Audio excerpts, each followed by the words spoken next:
et la négociation. Rome, l'ombre d'Aldo Moro sur le défilé italien. Washington, nouvelle rencontre Begin-Carter, le rapprochement peut-être. La nouvelle Renault, la R18, l'enjeu économique. Bonsoir. Lundi 1er mai 78, la fête du travail, jour de repos chaque année. Nous vous rappelons, y compris Martine Chardon, ce paradoxe. Mais avouez que finalement ce n'est pas très désagréable à entendre, surtout après un long week-end de 3 jours. Le temps, en revanche, n'était pas de la fête pour les traditionnels défilés marquant ce 1er mai en France.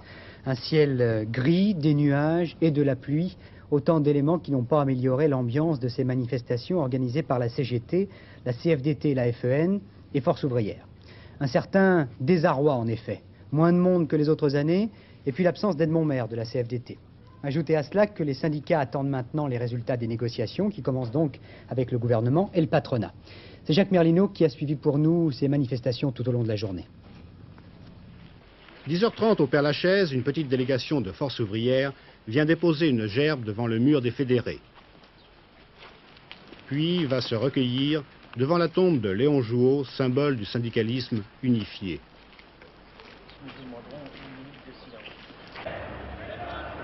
À la même heure défilaient dans les rues de Belleville 4 à 5 000 militants pro-chinois du PC-MLF, et dans le cortège on remarquait de nombreux travailleurs immigrés qui s'étaient joints à cette manifestation. Mais c'est à 15 h que de la République partait le défilé le plus important.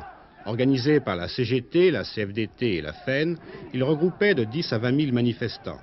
Deux slogans particulièrement répétés: union, action, revendication, non à l'austérité. En tête du cortège, on remarquait l'absence d'Edmond Maire.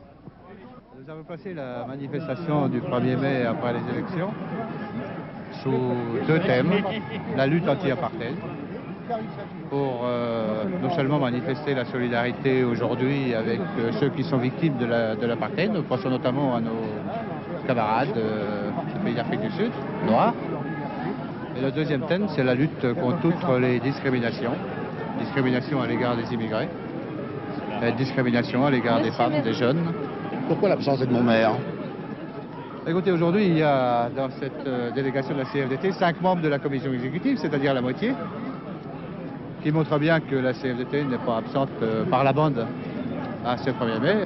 Selon la tradition, c'est avant tout une manifestation de solidarité ouvrière et internationale envers les travailleurs et les peuples qui, partout dans le monde, luttent pour leur liberté. Voilà pourquoi il est important d'être présent ici. Et ensuite, évidemment, dans le contexte où se situe ce 1er mai cette année, à la veille de l'ouverture de négociations, au moins nous espérons qu'il s'agira de véritables négociations, sur les principaux problèmes sociaux, il était important que les travailleurs, sous cette forme, exercent leur pression et fassent connaître leur volonté d'aboutir à des résultats concrets. De nombreuses délégations étrangères participaient également à ce défilé. Et quelques heurts violents étaient provoqués devant la manifestation par de petits groupes d'inorganisés qui cassèrent quelques vitrines et s'affrontèrent avec la police. Mais parmi les jeunes de ce cortège, c'est surtout les difficultés de l'emploi qui étaient évoquées. Et c'est la question qu'il voulait poser à M. Boulin, ministre du Travail. Je lui demanderais ce qu'ils comptent faire pour les jeunes qui vont sortir du lycée dans peu de temps. Qu'est-ce qu'ils comptent faire pour leur donner du travail le plus rapidement possible. Vous êtes lycéenne vous-même? Oui, je suis lycéenne et je vais passer mon bac dans très peu de temps. Et... Vous êtes inquiète? Beaucoup, beaucoup. Je me demande vraiment comment va être l'avenir. Bien, Monsieur Robert Boulin, merci d'être venu et merci surtout de répondre à la question de cette lycéenne, donc l'emploi des jeunes. C'est un problème, comme vous le savez, très important pour le gouvernement qui se préoccupe à juste titre beaucoup de ce problème de l'emploi des jeunes.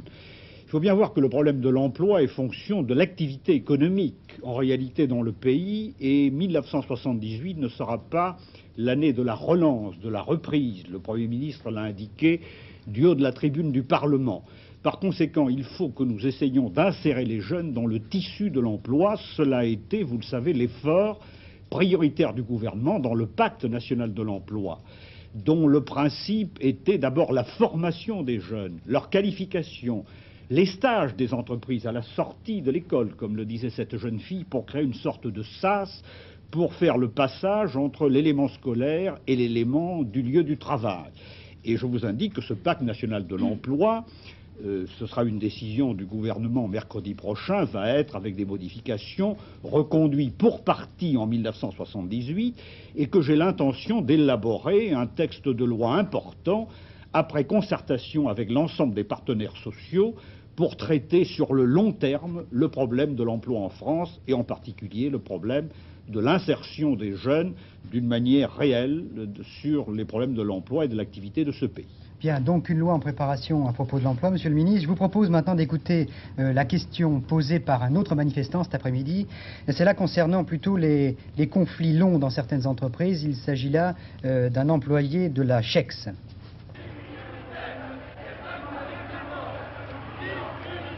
Ce que je lui poserai comme question, elle est toute simple. En tant que travailleur de Chex, comme tous mes camarades, quelles sont les solutions et quelles sont les décisions qu'il entend prendre pour permettre la réouverture de l'entreprise, pour permettre à ce que l'entreprise Chex rouvre et que les travailleurs retrouvent leur emploi? Bien, c'est des problèmes difficiles. Je suis, en tant que ministre du Travail, confronté, vous le savez, avec des entreprises qui sont en difficulté. Alors, il y a plusieurs types d'entreprises. Il y en a d'abord qui sont mal gérées, pourquoi ne pas le dire, et c'est souvent la responsabilité des PDG. D'autres sont confrontés sur le plan international avec une concurrence sauvage. Et d'autres, c'est un peu le cas de l'entreprise qui vient d'être indiquée, font que des conditions de travail, en particulier dans le domaine de l'imprimerie au niveau européen, sont plus favorables que sur le plan national.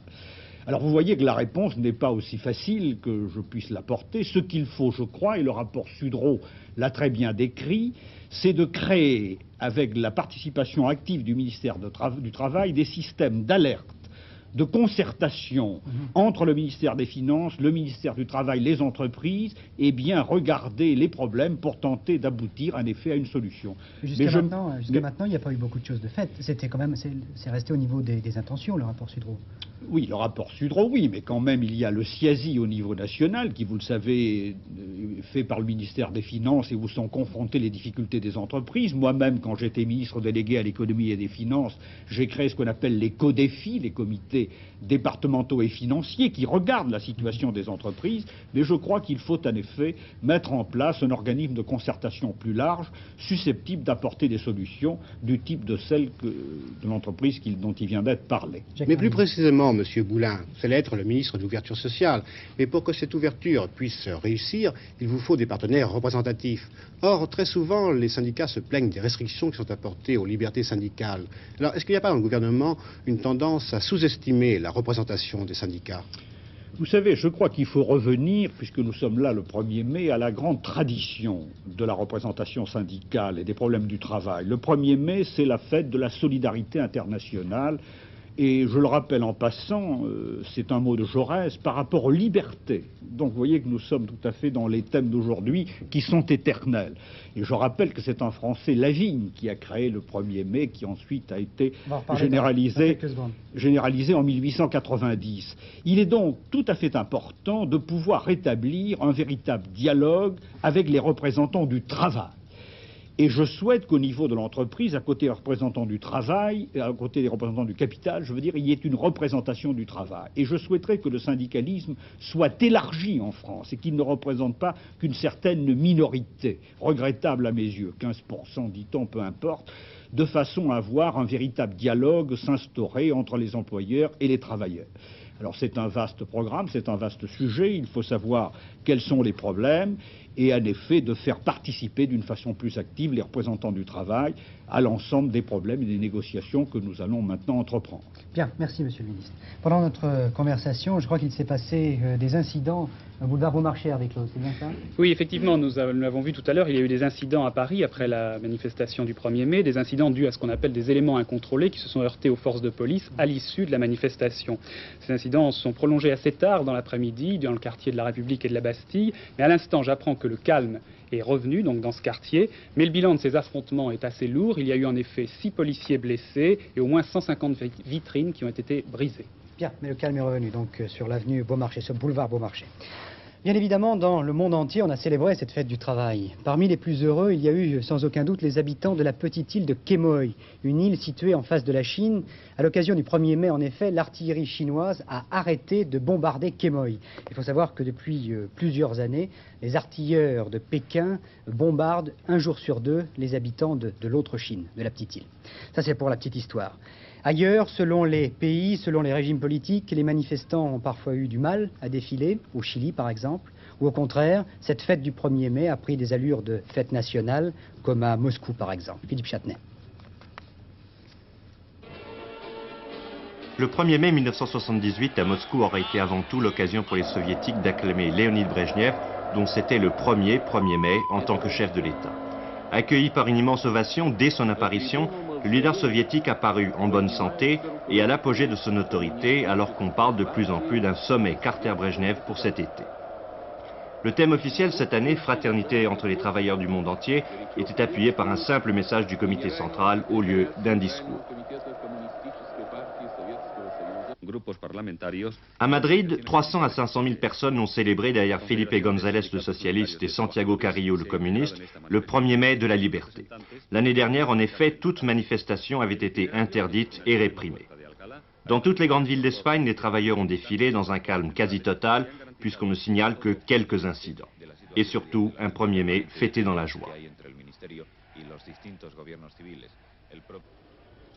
Au Portugal, par contre, l'ambiance était maussade et revendicative. À l'appel de l'intersyndicale, proche du Parti communiste, plusieurs dizaines de milliers de personnes ont défilé à Lisbonne, protestant contre le coût de la vie et les augmentations de prix récemment décidées par le gouvernement et exigeant le maintien des nationalisations. Un peu d'histoire maintenant pour cette fête du travail célébrée donc un peu partout dans le monde. Saviez-vous par exemple qu'elle a son origine, cette fête du travail, aux États-Unis et le 1er mai 1886 50 000 ouvriers ce jour-là défilèrent dans les rues de Chicago pour réclamer la journée de 8 heures. La répression fut très sévère et il y eut beaucoup de victimes. Et paradoxalement, aujourd'hui, les États-Unis sont l'un des rares pays où l'on ne fête pas le 1er mai. Cette fête du travail, en fait, a été décidée à Paris en 1889. Dans la manifestation de cet après-midi, il y eut bien peu de regards pour cet immeuble classique du 25 boulevard Beaumarchais. Et pourtant, c'est là que le 20 juillet 1889, lors d'un congrès socialiste, naquit le 1er mai. Mot d'ordre de l'époque, les 3-8. 8 heures de travail, 8 heures de loisirs, 8 heures de sommeil. Pourquoi cette date? En souvenir des grandes manifestations ouvrières qui venaient d'agiter les États-Unis et qui furent sévèrement réprimées. Né dans l'illégalité, le 1er mai est vite adopté par l'ensemble du mouvement ouvrier international. Mais partout, il se déroule sous le signe de la violence. En 1891, à Fourmi, la troupe tire sur la foule. Bilan, 10 morts, dont plusieurs enfants. En 1906, la grève prend figure insurrectionnelle et des bourgeois mêlés au cortège sont arrêtés et fouillés. On les soupçonne d'être des anarchistes déguisés. Après la Première Guerre mondiale, les 8 heures sont légalement accordées par le gouvernement Clémenceau, mais il reste à les faire appliquer par le patronat. Et puis apparaît un nouveau mot d'ordre, la paix. Hitler en jouera avec son esprit diabolique, et le 1er mai 1933, les syndicats doivent défiler avec les nazis. 3 ans plus tard, en France, une puissante et impressionnante manifestation célèbre le 1er mai 1936, juste à la veille du second tour des élections du Front populaire. Et c'est ce jour-là que démarrent les grèves avec occupation qui accompagneront l'arrivée de Léon Blum au pouvoir. Un 1er mai toujours illégal, car, ironie de l'histoire, c'est le maréchal Pétain qui, en 1941, décide de rendre ce jour férié. En Italie, au 46e jour de l'enlèvement d'Aldo Moro, il paraissait évident que ce 1er mai ne pouvait pas avoir un air de fête. D'autant plus qu'un nouvel ultimatum expirant ce soir aurait été lancé par les Brigades Rouges avec toujours les mêmes menaces, échange de prisonniers politiques contre le président de la démocratie chrétienne, sinon Aldo Moro va mourir. Apparemment, et malgré l'appel de la famille hier soir pour une négociation, apparemment le gouvernement et la démocratie chrétienne ne semblent pas prêts à céder. Soutenus en cela par l'opinion publique italienne, la grande manifestation organisée aujourd'hui dans les rues de Rome avait avant tout comme thème la lutte contre le terrorisme. Victor Vraman. Les syndicats contre le terrorisme. c'est exactement la signification de ce 1er mai 78 en Italie. C'est important puisque les Brigades Rouges prétendent constituer le bras armé du prolétariat. Un prolétariat qui les rejette instinctivement. C'est important aussi parce qu'on a trouvé des tracts des Brigades Rouges dans plusieurs usines et qu'un terroriste arrêté après un attentat à Turin était un ancien ouvrier de Fiat. Cas isolé, cas exceptionnel, répondent les syndicats.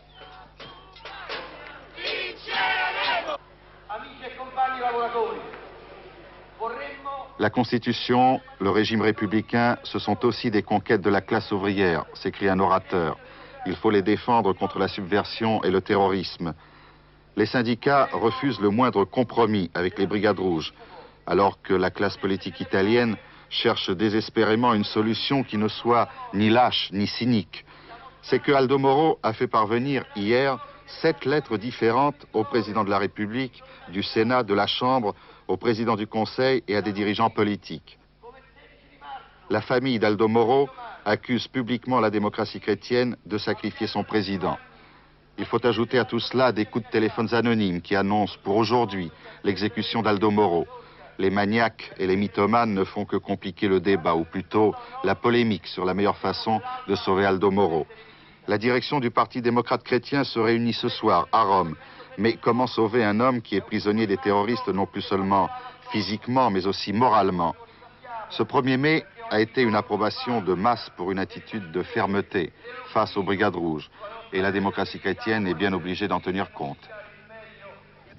En arrivant à Washington pour rencontrer ce soir le président Carter, M. Begin, Premier ministre israélien, pouvait difficilement rêver mieux. Mieux que les déclarations du président américain faites au New York Times, dans lesquelles il explique qu'il est opposé à la création d'un État palestinien. Une surprise plus qu'agréable pour M. Begin, qui s'attendait sans aucun doute à des discussions difficiles avec le président Carter. Le Premier ministre israélien, qui en sera à sa 4e visite à Washington en moins d'1 an, n'est pas reçu en hôte officiel. Il fait seulement un détour par Washington alors qu'il va visiter toutes les grandes villes des États-Unis à l'occasion du 30e anniversaire de la célébration de la naissance d'Israël. Et naturellement, Begin entend tirer le meilleur profit psychologique de cette visite. Il sait par exemple que les Américains ont vu la série télévisée Holocauste et qu'ils ont été impressionnés. Begin va donc tirer le meilleur parti de cette visite et il va essayer de mieux faire comprendre ses objectifs et sa politique. Mais cela ne veut pas dire que Begin et Carter vont tomber dans les bras l'un de l'autre, car il y a encore trop de différences à réduire entre les deux hommes. Bien, revenons maintenant aux propos du président Carter, donc sur les territoires occupés. Des propos qui semblent beaucoup plus proches maintenant des plans de paix présentés par M. Begin et concernant l'autonomie des Palestiniens. Juste avant son départ pour Washington, le Premier ministre israélien a rappelé le contenu de ces plans de paix à notre envoyé spécial en Israël, Paul Naon. I would like to explain very simply, we respect the Arab people. The Arab people have got the right of self-determination expressed in the existence of 21 sovereign Arab states. In this country, we want to live together in peace and in understanding. This is the reason why we made a suggestion of our peace plan, the autonomy for the Arab residents in Judea, Samaria, and the Gaza Strip.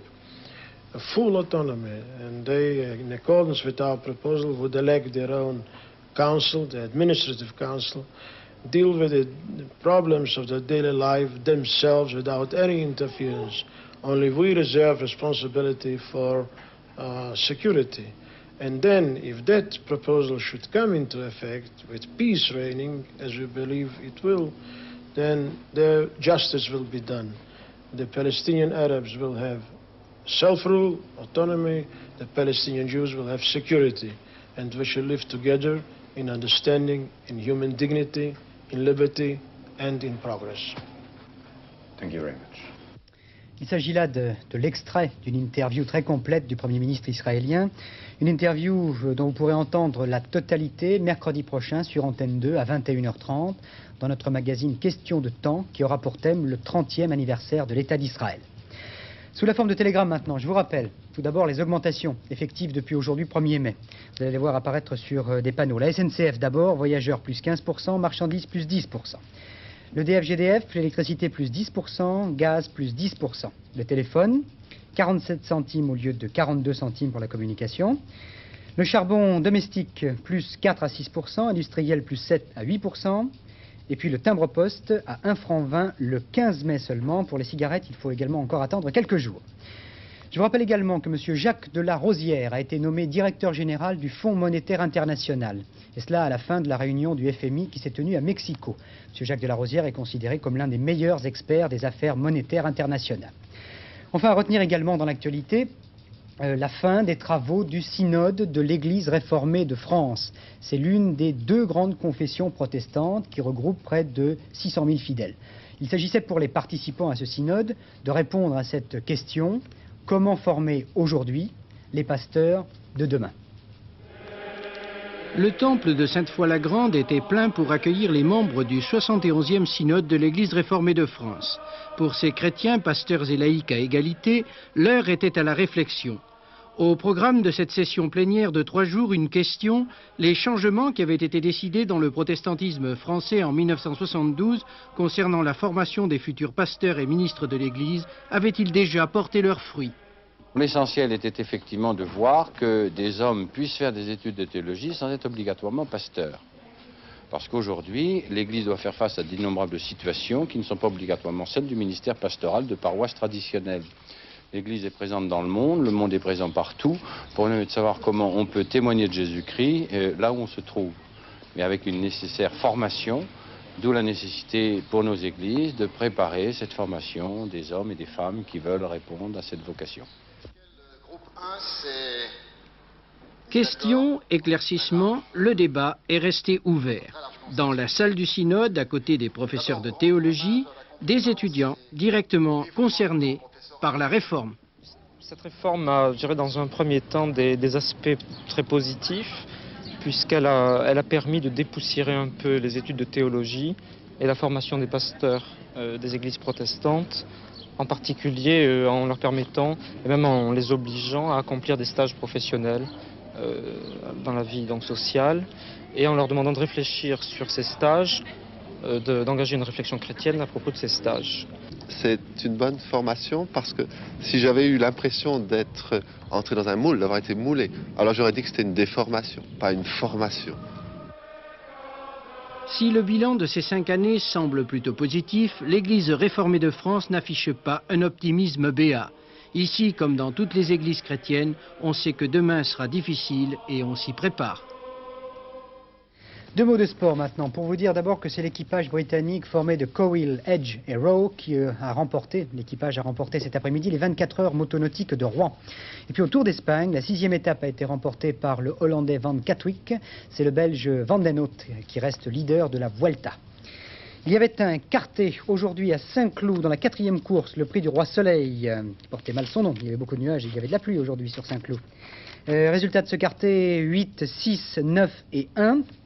Et les rapports, dans l'ordre 80 796 francs et 6 733 francs dans un ordre différent. Et puis avant de terminer ce journal, suite et fin, pour l'instant, des bancs d'essai de Gérard Mérigot concernant les nouvelles autos.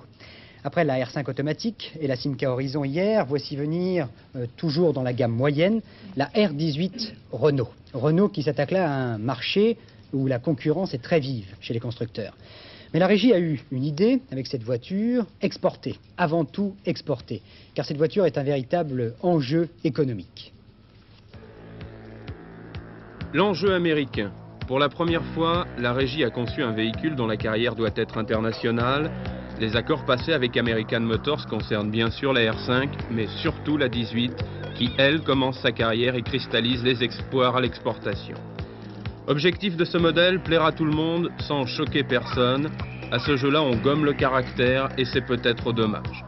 Vocation ambitieuse, la 18 se présente dès sa naissance en 6 versions différentes, 7-9 chevaux, boîte de vitesse à 4-5 rapports ou encore boîte automatique. Précédemment, on attendait d'épuiser les ressources d'un modèle avant de l'agrémenter de nouvelles versions. Là, toutes les tranches de clientèle sont censées être touchées. De 28 900 francs pour le modèle de base à 37 800 francs pour le haut de gamme, l'éventail est complet. La consommation dans des conditions d'utilisation maximale reste très correcte. Il est en effet difficile de dépasser 10 litres au 100 avec la 9 chevaux. La conception technique de la 18 est relativement simple. Ses principaux atouts sont le confort et le silence de fonctionnement. Ses principaux défauts, la lourdeur du train avant et de la direction. Pour le reste, si l'on la compare à ses rivales, on s'aperçoit certes qu'elle est absente de grosses lacunes, mais qu'elle brille en même temps par l'absence de grosses qualités. C'est en fait la rançon de sa vocation tous azimuts. Le freinage assuré par 2 disques à l'avant et 2 tambours à l'arrière est suffisamment puissant. Une répartition peut-être un peu trop prononcée sur l'avant. À l'heure où presque toute la gamme de Renault se présente avec un haillon arrière, la 18 revient à la forme classique du tricorps, c'est-à-dire partie avant moteur, habitacle et coffre arrière. En fait, la conception de la Renault 12 qui date maintenant de 9 ans et qui appartient déjà au passé.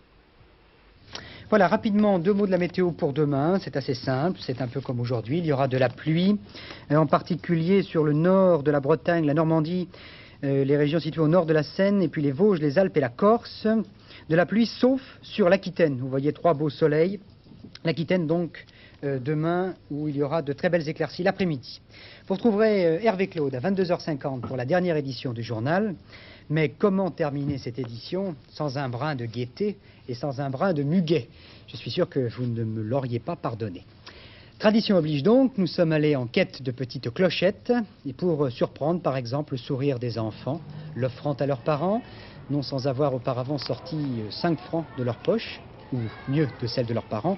Entre 3 et 5 francs, c'était en effet le prix du brin.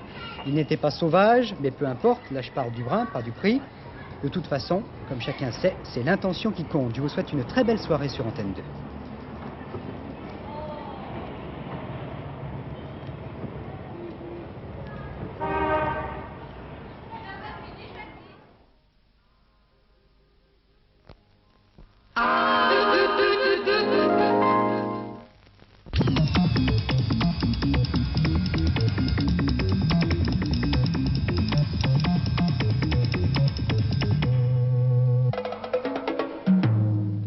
Bonsoir. Des pluies fréquentes, du muguet cher et de nouvelles hausses de prix. Voilà résumé en quelques mots ce 1er mai maussade en France. Un 1er mai marqué tout de même principalement par la célébration de la fête du travail et donc par les traditionnels défilés à Paris, en province et aussi à l'étranger. À Paris, 20 000 personnes environ ont participé au défilé unitaire organisé par la CGT, la CFDT et la FEN entre la République et la Bastille. Thème le plus fréquemment évoqué, le chômage et notamment le problème de l'emploi des jeunes. Une absence remarquée, celle d'Edmond Maire, le leader de la CFDT. C'était la première grande manifestation en France depuis les élections législatives et elle s'est déroulée dans le calme. Des incidents ont pourtant éclaté, mais après la dispersion de la manifestation officielle, des éléments incontrôlés, comme l'on dit, se sont heurtés aux services d'ordre puis aux forces de police. Le calme est revenu vers 20h30, mais le bilan est tout de même assez lourd. 6 policiers blessés, une quinzaine d'interpellations et 150 vitrines brisées, boulevard Beaumarchais notamment. En France toujours, c'est aujourd'hui qu'entré en vigueur un certain nombre de hausses de tarifs publics. Pour que vous ne soyez pas surpris par ces hausses, je vous les rappelle. SNCF, d'abord, le tarif des voyageurs augmente de 15% et les tarifs des marchandises plus 10%. L'électricité, plus 10%. Le gaz, plus 10% aussi. Le téléphone, 47 centimes la communication au lieu de 42 centimes précédemment, à partir d'aujourd'hui. Donc, le charbon, pour le charbon domestique, plus 4 à 6% d'augmentation, et pour le charbon industriel, plus 7 à 8%. Sachez encore que le timbre-poste va passer à 1,20 franc au lieu d'1 franc, mais cela le 15 mai seulement. Et puis, les cigarettes vont augmenter aussi, mais dans quelques jours seulement. Le 1er mai a été aussi célébré à l'étranger, dans beaucoup de pays, notamment en Espagne, où pour la première fois, la manifestation était autorisée. Selon le ministère de l'Information, près d'1 million de travailleurs ont participé dans tout le pays au défilé. À Rome, en Italie, la manifestation a surtout été une protestation contre la violence, contre le terrorisme et contre les brigades rouges, 46 jours après l'enlèvement d'Aldo Moro, le leader de la démocratie chrétienne. Aldo Moro, dont on est toujours sans nouvelles.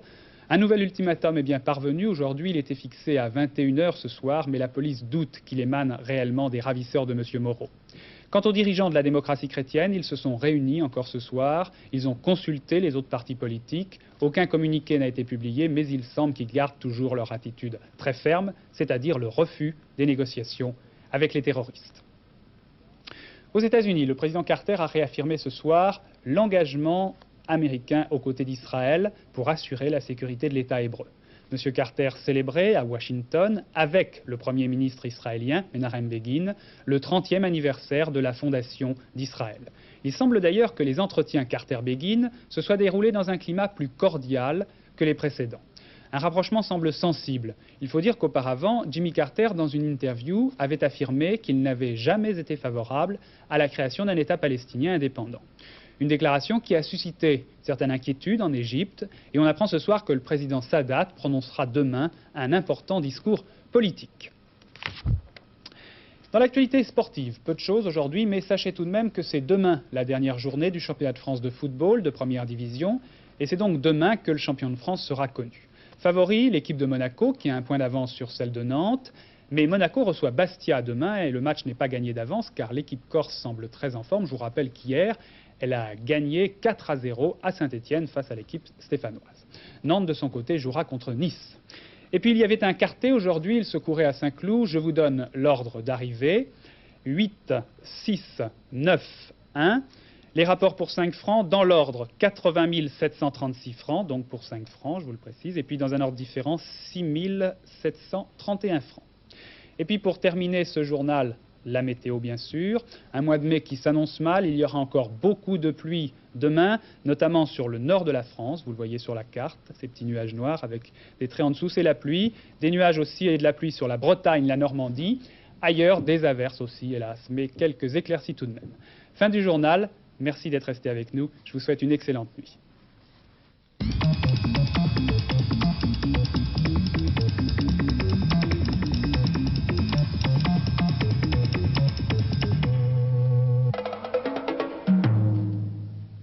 Eh bien, demain...